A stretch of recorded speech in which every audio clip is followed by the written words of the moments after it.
क्या इंडिया की under 23 team AFC under 23 qualifications में कुछ कर सकती है? कितना इंपॉर्टेंट है ये tournament for our India under 23 team, उसके बारे में बात करेंगे।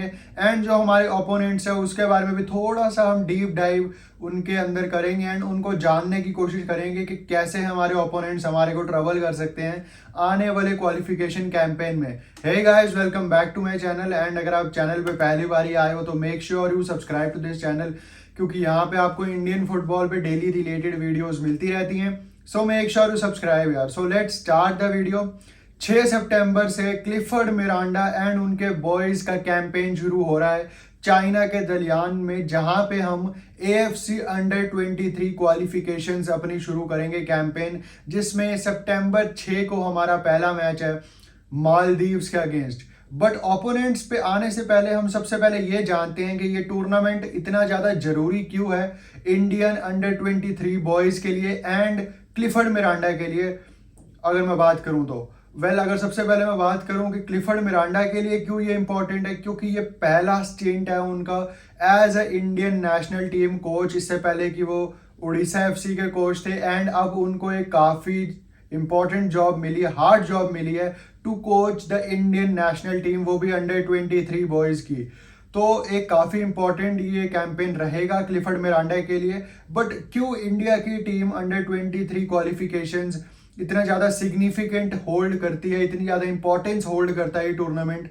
क्योंकि पहले आज से कभी कभी भी हम main stage of the tournament में नहीं पहुंचे हैं। हम कभी भी अंडर 23 एशियन कप के लिए क्वालिफाई नहीं हुए हैं। ये एक बहुत बड़ा फैक्ट है जिसको क्लिफर्ड मिरांडा के लड़के चेंज करना चाहेंगे इस बारी, क्योंकि कोई भी इंडियन टीम आज तक अंडर 23 एशियन कप के लिए क्वालिफाई हुई नहीं है। एंड कहीं ना कहीं ये सुन के बुरा लगता है कि हमारी इंडिया की फुटबॉल की टीम कितनी ज़्यादा पिछड़ी हुई है बाकी कंट्रीज से, अगर मैं कंपैरिजन करूं तो।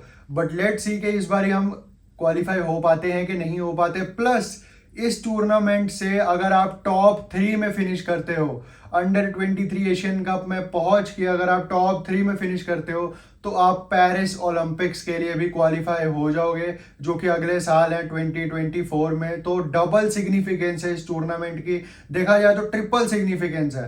पहली बार आप क्वालिफाई भी हो सकते हो मेन टूर्नामेंट के लिए, आप ओलंपिक्स के लिए भी क्वालिफाई हो सकते हो। प्लस यू कैन, अगर आप में दम है, इतना आपके अंदर गुर्दा है, तो आप अंडर 23 एशियन कप विनर भी बन सकते हो। तो बहुत ही ज़्यादा सिग्निफिकेंट होल्ड है इस टूर्नामेंट का, अगर मैं एएफसी रीजन की बात करूं, क्योंकि एशिया में ही खेला जाता है ये। बट अगर मैं बात करूं कि कौन से ओपोनेंट्स हैं हमारे, तो 6 सितंबर को पहला मैच है इंडिया का अगेंस्ट मालदीव्स। अब अगर मालदीव्स की अगर मैं थोड़ी सी बात करूं तो वो आज तक उन्होंने क्वालिफिकेशन कैंपेन में गोल ही नहीं मारा है। ये एक बहुत बड़ा फैक्ट है। 2021 में जब अंडर 23 के क्वालिफायर्स खेले थे उन्होंने, वहां पे भी वो कोई गोल नहीं मार पाए थे दोनों मैचेस में अपने। उससे पहले जब उन्होंने 2019 में 3 मैचेस खेले थे क्वालिफिकेशन कैंपेन में अंडर 23 एशियन कप के, तो वहां पे भी वो तीनों मैचेस में कोई गोल नहीं मार पाए थे। तो ये काफी कुछ बताता है कि मालदीव्स कैसा एक ओपोनेंट है हमारी इंडियन टीम के लिए। बट इंडियन टीम को कोई भी अपना ओपोनेंट हल्के में नहीं लेना है, क्योंकि इंडिया की टीम को कैंप ही नहीं मिला है। वी ऑल नो दैट काफी सारे लड़के सीधा इंडिया से चाइना में ही मिलेंगे जाके क्लिफर्ड मिरांडा से। एंड टोटल 12 से 14 लड़कों ने ही सिर्फ ट्रेनिंग करी है अंडर क्लिफर्ड मिरांडा, वो भी 4-5 दिनों की। तो एक हल्का ओपोनेंट जरूर है मालदीव्स, बट अगर आप उसको हल्के में लोगे तो Maldives can upset you and फिर आप ऑटोमेटिकली काफ़ी ज़्यादा पिछड़ जाओगे ग्रुप में अपने। क्योंकि जो अगला मैच होगा हमारा सितंबर 9 को, वो है चाइना के साथ, होस्ट चाइना के साथ, जिनके पीछे उनका क्राउड भी होगा इस बारी, क्योंकि चाइना हमारे ग्रुप का होस्ट है। तो सारे मैचेस हमारे ग्रुप के चाइना में ही होंगे। तो चाइना वर्सेस इंडिया ये काफ़ी मच एंटिसिपेटेड मैच होगा। बट चाइना और इंडिया का एज सच कोई हमारे को फ्रेंडलीज या अंडर 23 का कोई एज सच रिकॉर्ड है नहीं इंडिया वर्सेस चाइना का अंडर 23 स्टेजेस की अगर मैं बात करूं तो। बट अंडर 23 टीम अगर मैं बात करूं चाइना की, तो काफ़ी एक अच्छी टीम है उनकी। अगर मैं कोच की बात करूं, उनकी एक सर्बियन कोच है वो, जिसने एशिया की काफ़ी अच्छे अच्छे क्लब्स को भी करा हुआ है कोच। अगर मैं बात करूं किनको करा है उन्होंने, तो उन्होंने नव बहोर को भी करा हुआ है। वही नव बहोर जो आने वाले टाइम में अभी मुंबई सिटी एफसी के साथ खेलेगी एएफसी चैंपियंस लीग में। तो काफी अच्छे अच्छे क्लब्स को उन्होंने कोच करा हुआ है in Asia. Although yes he is a Serbian coach and 3-4-3 की फॉर्मेशन से खिलाना पसंद करते हैं। वो अपनी टैक्टिक्स जो फिलॉसफी है उनकी टिकी टाका पे काफी प्रेफरेंस देते हैं जो उनके कोच हैं।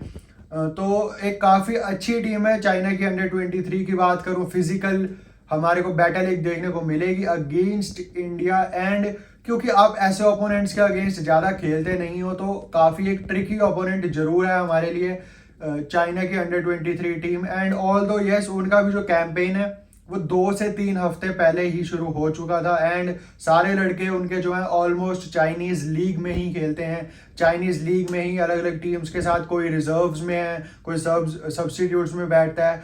कुछ प्लेयर्स तो ऐसे हैं जो स्टार्टिंग 11 में भी खेलते हैं वो चाइनीज़ सुपर लीग के क्लब्स में।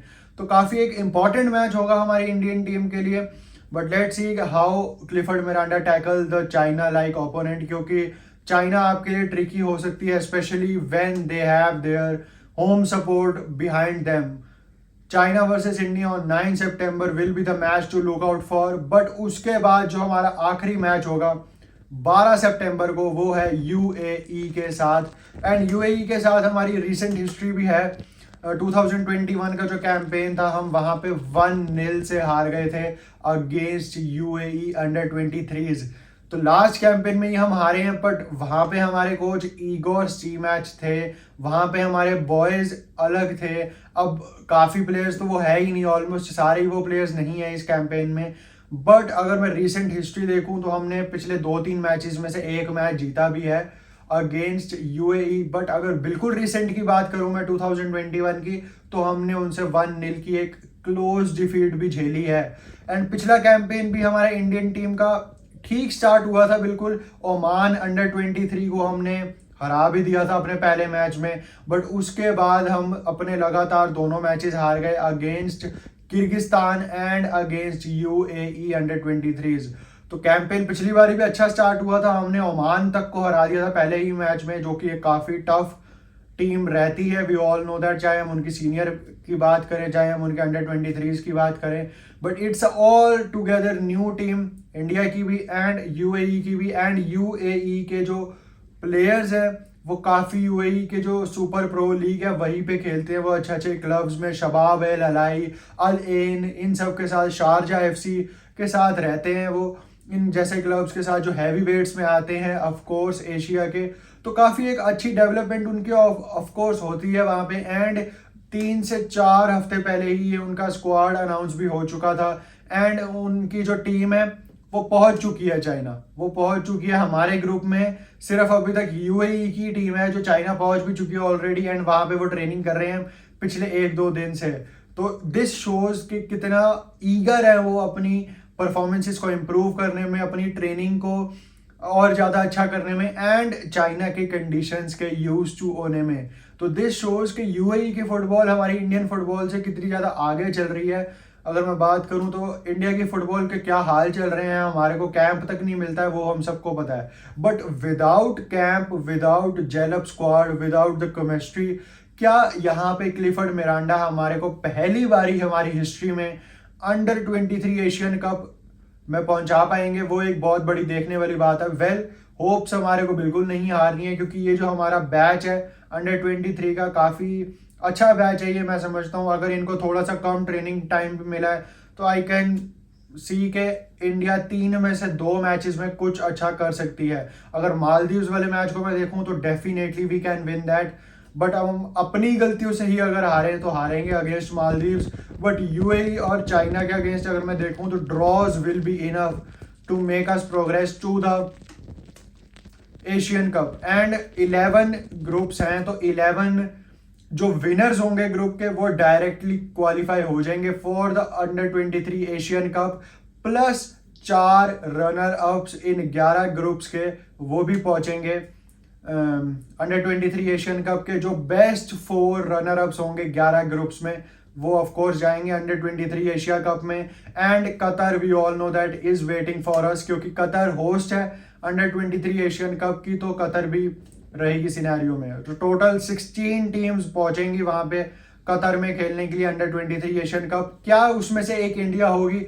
Do let me know your important reactions, comments regarding to this topic. And India की परफॉर्मेंसेस से आप क्या एक्सपेक्ट कर रहे हो? इंडिया के कैंप से आप क्या एक्सपेक्ट कर रहे हो? क्या ये हमारे को बाधा डालेगी ये कैंप हमारे को जो नहीं मिला है हमारे क्वालिफिकेशन सिनेरियो में? Do let me no in the comment section. तो यही थी आज की वीडियो। अगर आपको पसंद आई हो तो लाइक, शेयर एंड सब्सक्राइब जरूर कर देना। Till then